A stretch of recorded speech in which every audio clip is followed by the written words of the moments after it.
আমি প্রথমেই বলছি, ভাড়া 2 গুণ 3 গুণ বৃদ্ধি পায়, এটার সাথে আমি একমত নই। আমাদের যে সমস্ত বাস স্টপেজ আছে, মালিক সমিতির এখানে নেতা আছে, ভাড়া নির্ধারণ করে দেওয়া, নির্ধারিত ভাড়ায় টিকিট বিক্রি হচ্ছে। কোনো কোনো জায়গায় 2-1 জন তার ব্যত্যয় ঘটাচ্ছেন, আমরা জানার সাথে সাথে শাস্তিমূলক ব্যবস্থা নিয়েছি। বাস স্ট্যান্ডগুলি থেকে কোনো বাস মালিকরা ভাড়া বেশি নিচ্ছেন বা নিতে দেওয়া হচ্ছে বা নিতে পারছেন, এই সুযোগ নেই, নিতে দেওয়া হবে না, হচ্ছে না। ফাইন 2-1 জায়গায় আমি বললাম যেটাকে করা হয়েছে। যে প্রবলেমটা হচ্ছে যাত্রার ক্ষেত্রে, আমাদের যাত্রীদের একটা নেচার আছে, তারা কিন্তু বাস স্টপেজে গিয়ে টিকিট কেটে ওয়েট করে বাসে উঠতে অভ্যস্ত না।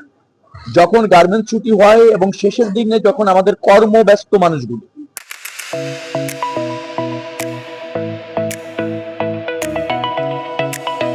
যারা বেসরকারি খাতে চাকরি করেন অথবা ব্যক্তি উদ্যোক্তা অথবা গার্মেন্টসে চাকরি করেন, তাদের ছুটির দিন তারা লাগেজ নিয়ে এসে যেখানে দাঁড়িয়ে আছেন সেখান থেকে বাসে উঠতে চান।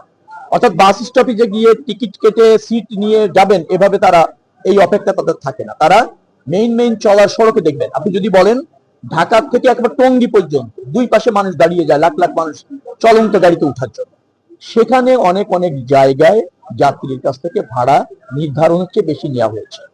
এখন এই চলন্ত পথে নির্ধারিত ভাড়ার বেশি যদি কোনো যাত্রী দেন অথবা কোনো সুপারভাইজাররা ওই সময় এই যানজট মনে করে যাওয়াটাই কঠিন মনে করে নেন, সেটা নিয়ন্ত্রণ করাটা বেশ কঠিন হয়ে যায়। কারণ বাস স্টপেজগুলি ছাড়া অথবা বাসের কাউন্টারগুলি ছাড়া পুলিশ, মোবাইল কোর্ট এগুলি তো সব জায়গায় দাঁড়িয়ে নেই।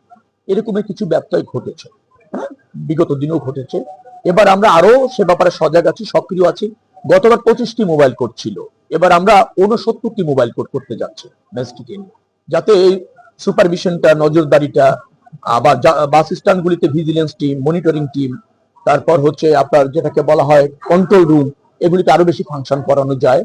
আর যে সমস্ত জায়গায় যাত্রী উঠার প্রবণতা আছে, যেমন ধরেন আশুলিয়া এলাকাতে আছে, টঙ্গী এলাকাতে আছে, গাজীপুর এলাকাতে আছে, চন্দ্রা এলাকাতে আছে, ওই জায়গায় যাতে সার্বক্ষণিক মনিটরিংটা করা যায়, সেই ব্যাপারে আমরা পর্যাপ্ত সংখ্যক মোবাইল কোড নিয়োগ করতে যাচ্ছি।